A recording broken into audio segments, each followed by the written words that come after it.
Halo teman-teman, bertemu lagi di channel Guru BK Konselor. Teman-teman, di video kali ini saya akan mengajak teman-teman untuk bersama-sama menyusun modul layanan bimbingan konseling untuk jenjang SMA ataupun jenjang SMP, SMK yang materinya akan memuat mengenai membangun kerjasama antar umat beragama ya.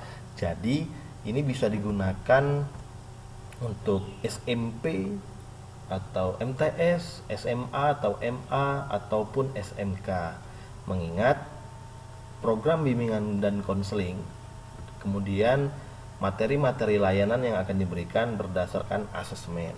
Jadi karena saya jenjang SMA, makanya saya membuat ini sebagai jenjang SMA di materi membangun kerjasama antar umat beragama.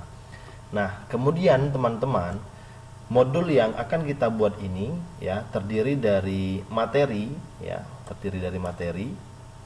kemudian nanti akan ada LKPD, kemudian akan ada angket evaluasi layanan sampai dengan RPL. Jadi dalam bahasan kali ini akan ada 4 komponen isi dari modul yang akan saya sampaikan. Pertama, ya, di sini ada kelas dan semester. Kita buat kelas semester. Ini mengapa saya buat 2023-2024? Mengingat sebentar lagi akan tahun ajaran baru, artinya ini bisa kita gunakan untuk tahun ajaran baru yang akan datang. Kemudian topik atau tema di sini membangun kerjasama antar umat beragama, ya. Kemudian aspek perkembangan landasan hidup religius sesuai dari modul BK, ya.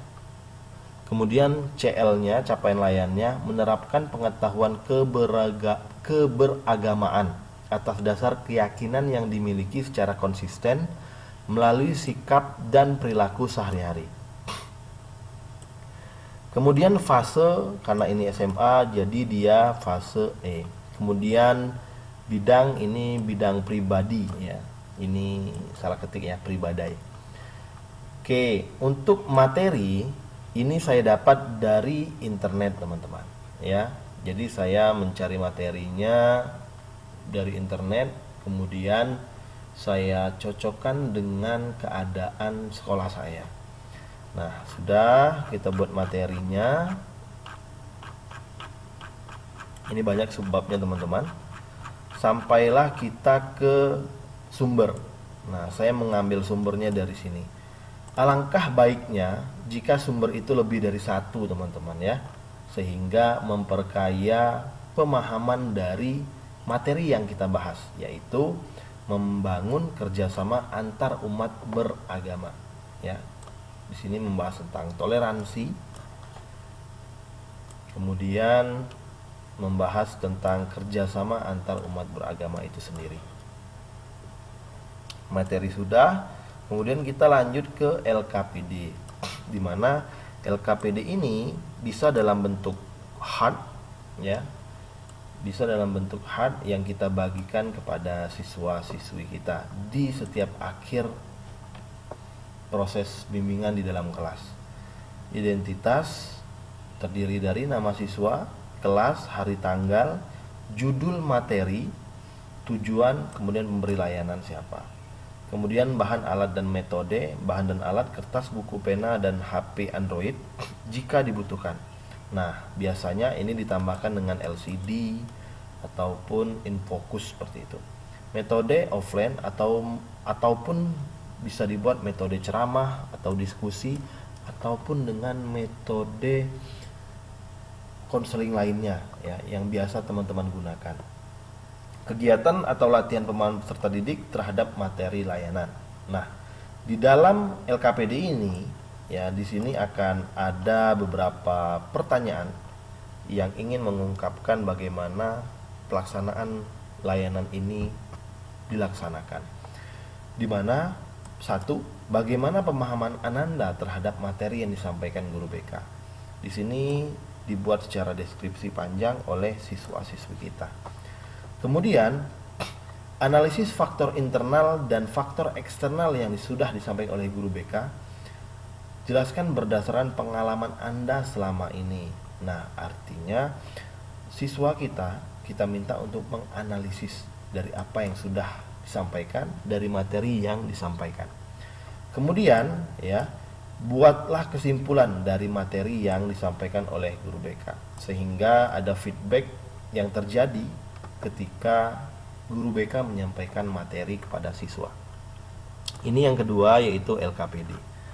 Selanjutnya, angket evaluasi hasil layanan. Nah, angket evaluasi ini kita bagikan kepada peserta didik ya.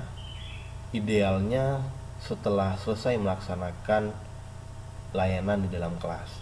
Namun apabila tidak memungkinkan, misalnya kita bagikan pada per materi layanan. Jadi misalnya materi layanan itu dibahas sampai dengan 2 atau 3 kali pertemuan, cukup 1 kali saja dari 3 pertemuan itu. Kita minta untuk evaluasi hasil layanan bimbingan klasikal. Ya, di sini ada nomor, pernyataan dan skor 1 sampai dengan skor 4, di mana kategori hasil itu rentangnya seperti ini ya. Nilainya itu ya, nilainya berapa? Nanti kita jumlahkan. Kemudian terakhir di sini ada RPL-nya ya, RPL yang kita buat berdasarkan materi yang disampaikan di atas. Untuk RPL ini sama dengan RPL yang sudah pernah saya sampaikan kepada teman-teman ya, sehingga ini insya Allah memudahkan teman-teman dalam menyusun modul. Nah, ini ya bisa teman jadikan beberapa kali pertemuan. Kalau di sini saya buat menjadi 2 kali pertemuan, karena untuk membahas mengenai membangun kerjasama antar umat beragama ini dibutuhkan waktu yang tidak sebentar, jadi cukup harus membutuhkan waktu yang lebih banyak. Di sini saya buat 2 kali pertemuan. Oke teman-teman ya, ini sudah saya lampirkan seperti biasa. Silahkan teman-teman download di deskripsi video ini agar teman-teman bisa mengcopy paste ya, kemudian teman-teman sesuaikan dengan kebutuhan sekolah teman-teman. Baiklah, semoga bermanfaat. Saya akhiri billahi taufik walhidayah. Assalamualaikum warahmatullahi wabarakatuh.